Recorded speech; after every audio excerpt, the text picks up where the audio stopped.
पुण्यात्मा,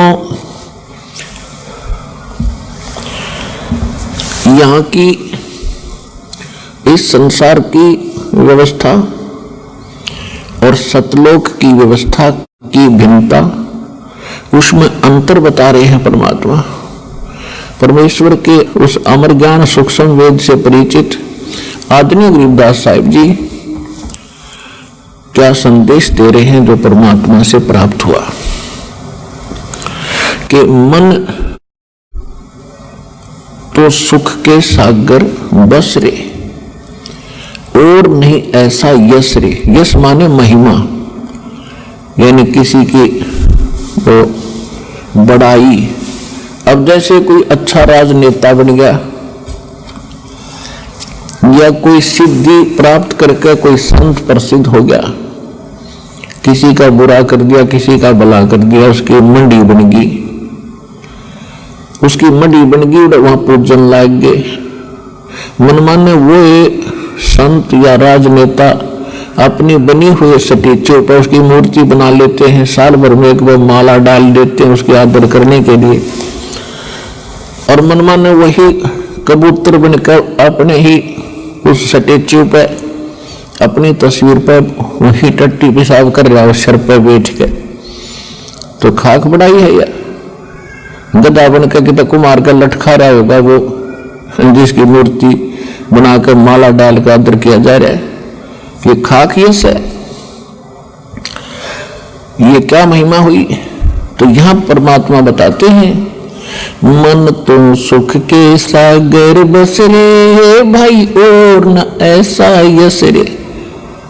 यदि तू महिमा बनाना चाहता सतलोक में चल, सारा संसार सरा होगा बड़ा भगत था भाई, किसी की आत्मा नहीं दुखाई और नियमित रहा, व्यवहार का पक्का था, और सतलोक तो जाना ही है भक्ति सत करके। इसके बाद कहते हैं यदि तो पूरी पृथ्वी का राजा भी बन गया तो क्या होगा भाई। उदय अस्त विच चक्कर चले थे, ऐसी जन ठकुराई। सूर्य उदय हो और अस्त हो, यानी पूरी पृथ्वी का राजा था एक मानधाता चक्रवर्ती राजा, और वो फूला नहीं समावा था। कोई भी उसके अधीन राजा, कोई नवाब थोड़ा सा भी गलती कर देता था उसको भयंकर सजा दे करके और अपने अधीन रखता था। कहते हैं शेर ने सवा से मिल ही जाता है। एक चुनक नाम के ऋषि, जैसे आपको बहुत बार कथा सुनाई है, इस काल का पुजारी था, ब्रह्म का साधक था, और ब्रह्म तक के साधक को परमात्मा ने उनको काल ही बताया है। काल का पुजारी काल वाले काम कर सकता है। जो साधना इन ऋषियों ने की वो मोक्षदायक नहीं थी, उससे परमात्मा मिला नहीं, इनमें सिद्धियां आगे एटम बम बन गए। तो मानधाता चक्रवर्ती राजा की इस चुनक ऋषि ने 72 अक्षौणी सेना का नाश कर दिया था। एक वचन से सिद्धि से अपनी पुतली बनाई, 4 परमाणु बम बनाकर छोड़ दिए। 72 अक्षौणी सेना, 72 करोड़ समझ लो, सीधी सी भाषा में सेना को एक ऋषि ने नाश कर दिया। अब पहले तो उस मानधाता चक्रवर्ती, यानी चक्रवर्ती माने ओरा controller in on the earth, पूरी पृथ्वी का कुल मालिक। पहले तो उसकी महिमा थी, सारी पृथ्वी का राजा है, मानधाता चक्रवर्ती है, उसका यश था। और फिर उस चुनक ऋषि का यश हो गया कि उसने वैसा कमाल कर दिया, चक्रवर्ती राजा की सारी सेना का नाश कर दिया। अब फिर उस ऋषि की महिमा होगी। अब वो ऋषि के बनेगा अगले दिन हमारी राजा क्या बनेगा? राजा बनेगा गधा, स्टार्ट से ही। ये नियम है मालिक। राजा तो सारे पाप पे पाप करे सारे जीवन में, तो ऋषि साथ में जिसे इसने साधना भक्ति नाम ओम का जाप किया, वो पुण्य और वो कमाई बन गई, और उधर से 72 करोड़ सेना मार दी, ये पाप बन गए। तो दोनों अकाउंट ओपन रहते हैं जब तक कबीर भगवान की शरण में आप नहीं आते हो। तो दोनों भोगने पड़ते हैं, पुण्य भी और पाप भी। तो ये चुनक ऋषि जाएगा महास्वर्ग में, ब्रह्मलोक में। वहां अपनी पूंजी समाप्त करके फिर पुनरावृत्ति में शेष पुण्य बचे होंगे तो फिर पृथ्वी का राजा बनेगा। राजा बनकर कोरी कुब्द कमाओगा, नरे कर्म फोड़ेगा और फिर जोड़ा जाड़ा यही छोड़कर फिर चलता बनेगा और फिर बनेगा कुत्ता।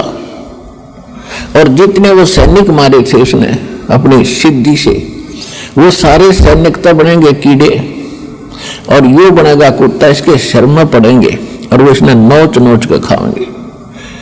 तो परमात्मा कहते हैं मन तो सुख के सागर बस रे भाई और न ऐसा यश रे, मन तो सुख के सागर बस रे भाई और न ऐसा यश रे।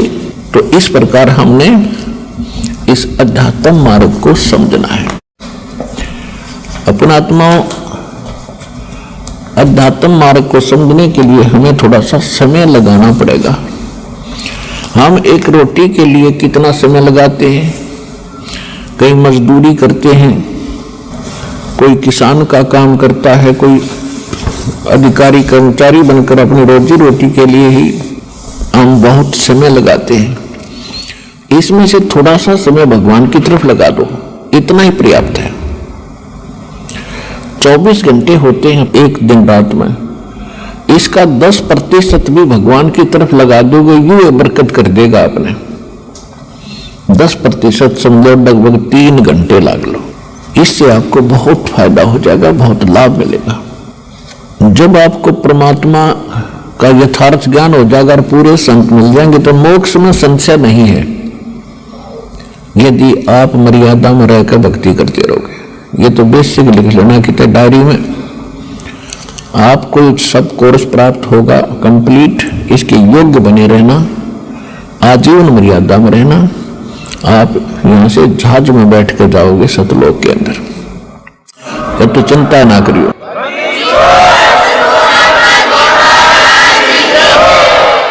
और परमात्मा के पाने के लिए हमने घर भी छोड़े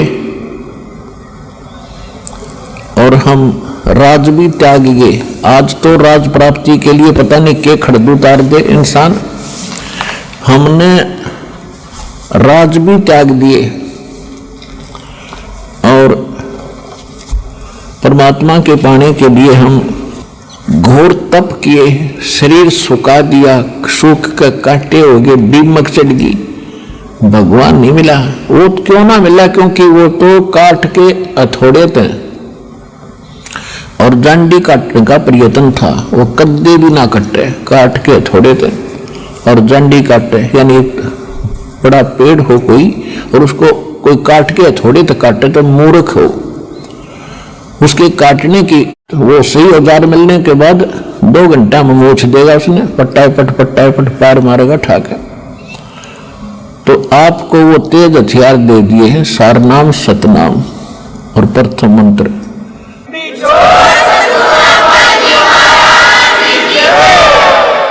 ये भी जन्म मरण की जांडी ने काट लो हिम्मत सी करके, या फिर नहीं रह जाएगी, फिर अधूरी सधूरी, फिर दिक्कत करेगी।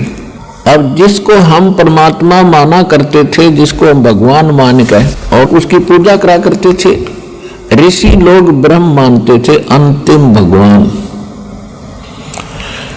वो भी एकाद ऋषि मार्कंडे जैसा, न अन्य ब्राह्मण तो दुर्गा की पूजा करा करते। दुर्गा की पूजा क्यों करा करते? माया पुजारी थे, सिद्धि आ जाती है दुर्गा की पूजा से और फिर वो जंतर मंत्र करके दुनिया को ठगते, उनमें महिमा के पात्र बन जाते, अपना जीवन नाश करते और साथ में यजमानों का भट्ठा बैठाते भक्तों का।